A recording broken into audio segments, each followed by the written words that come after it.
Sejam bem-vindos ao cursinho Pré-ENEM Unir. Eu me chamo Sofia Alves e sou professora de Biologia. Na aula de hoje, relembraremos um pouco sobre o conteúdo acerca do metabolismo energético. Metabolismo energético nada mais é do que todas as alterações químicas que produzem a energia necessária para que os organismos dos seres vivos funcionem da maneira adequada, ou seja, moléculas provenientes da pirâmide alimentar, como os carboidratos, proteínas e lipídios, são separadas e transformadas em ATP. Depois, a conversão do ATP em ADP e, consequentemente, a liberação de energia para o corpo. Mas fica calmo, eu vou explicar o que significa cada um desses termos. O metabolismo energético pode ser dividido em dois grupos, denominados de anabolismo e catabolismo. O anabolismo são as atividades químicas que permitem a formação de moléculas complexas, no caso as reações de síntese. Um exemplo desse tipo de metabolismo energético ocorre com as pessoas que buscam ganhar massa muscular, por exemplo. Por meio de exercícios físicos e alimentos energéticos, o organismo recebe uma grande quantidade de energia suficiente para realizar os processos anabólicos e assim adquirir um aumento muscular. Já o catabolismo é um tipo de metabolismo energético onde as reações de degradação da molécula, ou seja, todas as reações em que os compostos orgânicos complexos são transformados em moléculas simples, como acontece no processo de digestão. Os alimentos, no caso, no processo de digestão, eles são degradados e transformados em substâncias simples e, consequentemente, a produção de energia, nesse processo. Outro ponto importante de ressaltar é que para manter o metabolismo equilibrado, o organismo ele deve obter continuamente os chamados nutrientes. Os nutrientes eles são substâncias fornecidas pelos alimentos, os quais precisam ser consumidos em quantidade e variedade adequadas. Uma vez digeridos, os alimentos, os seus nutrientes, eles são absorvidos e distribuídos para todos os tecidos. Alguns nutrientes, eles são usados para a construção e para a reparação da matéria viva, enquanto outros são desdobrados para a liberação de energia indispensável às atividades vitais. O que é importante entender, galera? Os alimentos que nós ingerimos, ele tem em geral uma composição química complexa, parte orgânica e parte inorgânica ou mineral. Esse último tipo, que é a parte inorgânica ou mineral, são dois elementos mais abundantes no organismo humano, que são, no caso, o cálcio e o fósforo. E com doses bem menores de potássio, enxofre, sódio e cloro, o nosso organismo é composto. Esses nutrientes são compostos, esses nutrientes possuem esses tipos de elementos e no qual vão atuar no nosso organismo após o consumo. O meio intracelular ele é mais rico em potássio e fósforo, enquanto o meio extracelular é mais rico em sódio e cloro. As substâncias orgânicas, de acordo com as suas funções no organismo, elas são classificadas em plásticas, energéticas e reguladoras. As substâncias plásticas, elas são principalmente as proteínas, que constroem toda a nossa massa da matéria viva. As substâncias energéticas, especialmente os carboidratos, são combustíveis, pois os seres desdobrados são desdobrados na respiração celular e eles liberam energia para as funções vitais.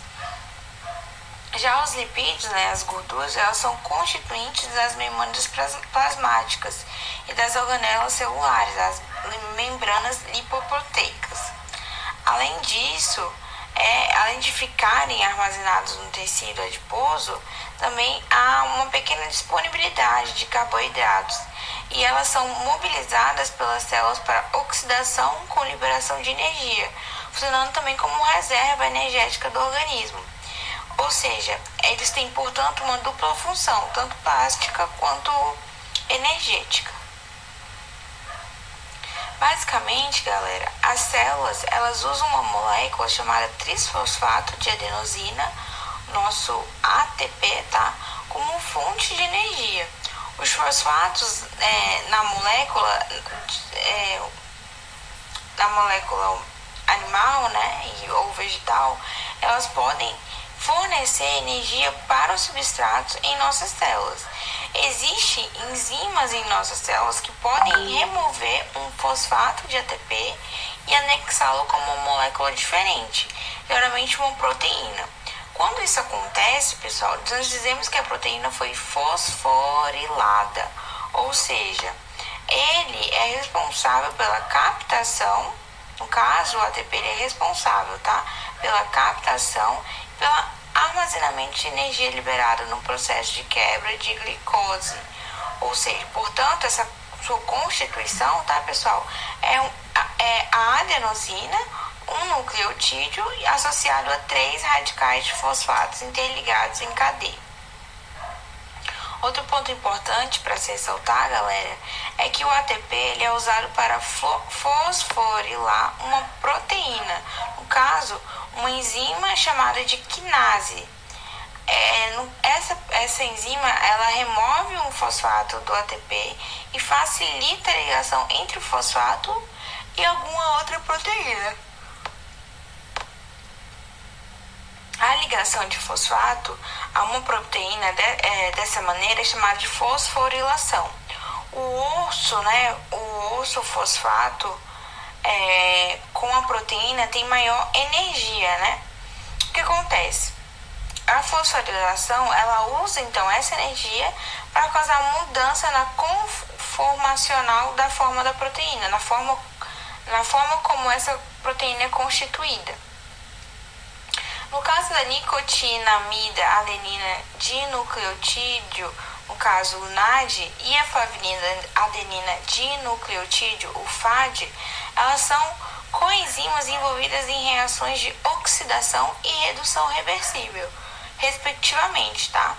Então, costumamos afirmar que esses compostos, eles são portadores de elétrons, porque eles aceitam elétrons, tornando-se reduzidos.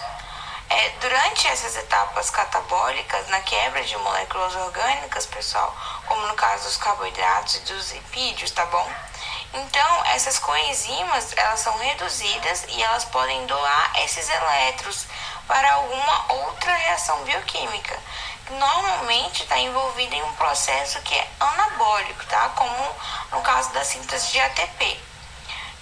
No caso, o dinucleotídeo nicotinamida adenina, no estado oxidado, é denominado, portanto, de NAD+. Só para vocês conseguirem diferenciar esse tipo de composto, esse tipo de elemento. No caso, outro ponto interessante é que a fotossíntese e a respiração celular, processos muito conhecidos por vocês, são os principais processos de obtenção de energia. Esse é um dos conteúdos que mais cai na prova do Enem, então é importante prestar bastante atenção aqui. A fotossíntese, galera, ela é um processo em que ocorre a síntese de glicose a partir do gás carbônico, o CO2, e água, o H2O, na presença de um elemento muito importante, no caso, a luz. Nesse tipo de obtenção de energia, ocorre através de um mecanismo autotrófico, né, que é realizado por seres que não produzem seu próprio alimento, como as plantas, as bactérias e as cianobactérias. Já a respiração celular, ela ocorre através de um processo de degradação da molécula de glicose para que seja possível a liberação de energia armazenada.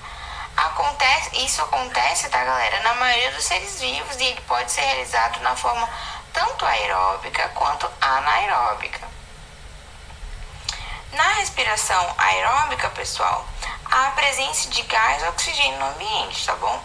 Então, ela pode acontecer em 3 fases: na glicólise, no ciclo de Krebs e na fosforilação oxidativa. A primeira fase, que é a glicólise, né, corresponde à glicólise, ela ocorre quando um processo bioquímico em que a molécula de glicose é dividida em duas menores de ácido pirúvico ou piruvato, tá, galera? E assim é a liberação de energia. Na sequência, ocorre o ciclo de Krebs, né, que ocorre por meio de 8 reações que têm a função de promover a degradação dos produtos finais do metabolismo e dos lipídios, carboidratos e aminoácidos, que são convertidos em acetil-CoA, né, com a liberação de CO2 e H2O e, portanto, a síntese de ATP. Encerrando esse processo, ocorre a fossilização oxidativa, ou cadeia respiratória. Nessa fase, acontece a maior parte da produção de energia. Parte da energia produzida na quebra de compostos das fases anteriores é armazenada em moléculas intermediárias, como o NAD+, e o FAD. E elas liberam elétrons energizados e os íons H+, que passarão por diversas proteínas, né, constituindo assim a cadeia respiratória. Portanto, a glicólise, ela é um processo que ocorre, a primeira fase da respiração celular. Essa respiração celular é um processo em que se gera energia, né, a partir da degradação de matéria orgânica, e o fim de todo esse processo é regenerar ATP. A molécula, no caso a adenosina trisulfato, ela pode ser quebrada em adenosina disfosfato e fosfato também, tá, galera? E a glicólise, ela utiliza principalmente de glicose, utilizando apenas 10% da sua energia, tá? E ela ocorre no citosol e é uma fase anaeróbica. E esse processo, ele conta com duas fases, a fase de investimento e a fase e a segunda fase e última, que tem o saldo, né, de 2 ATP e 2 piruvatos. E o saldo de ATP, ela é 2, pois eles foram gastos 2 ATP na primeira fase, tá bom? Já o ciclo de Krebs, ele é um ciclo, também denominado ciclo de ácido cítrico. Ele é a segunda fase da respiração celular, como eu já havia falado para vocês, e ela ocorre na matriz mitocondrial. A primeira fase, que é a fase preparatória, transforma o piruvato e o acetil-CoA, que irá participar na primeira reação do ciclo. E cada glicólise aqui libera 2 piruvato, logo ocorrem 2 ciclos, né? E o produto final é esse número de compostos aqui selecionados, como vocês podem ver nesse ciclo. Outro ponto bastante importante para a gente ter em mente antes da hora da prova, nós precisamos entender esses conceitos. Dentre eles, um dos principais é a questão da respiração anaeróbica, né, que é o contrário da aeróbica.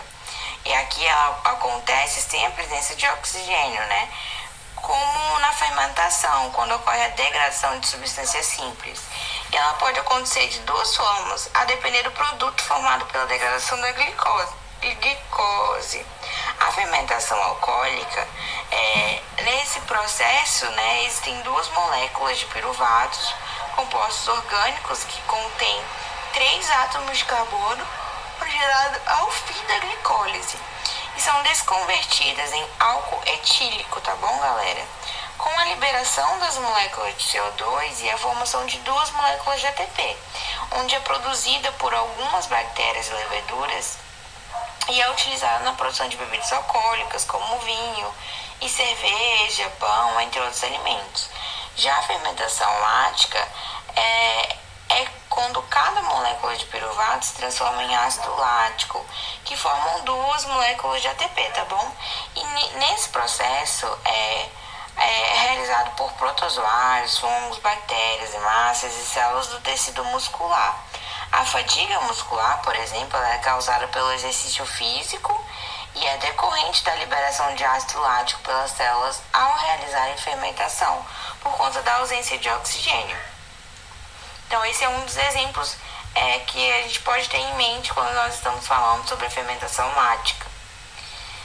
Bom, aqui nós conseguimos observar os principais pontos sobre o conteúdo de hoje. Esse fluxograma ele resume bem o que falamos. Deem uma olhada, tire print, releiam esse fluxograma que vocês vão conseguir assimilar todo o conteúdo. Agora, que tal treinarmos um pouco? Separamos algumas questões sobre o metabolismo energético para vocês testarem os conhecimentos. Bons estudos, boa prova e boa sorte!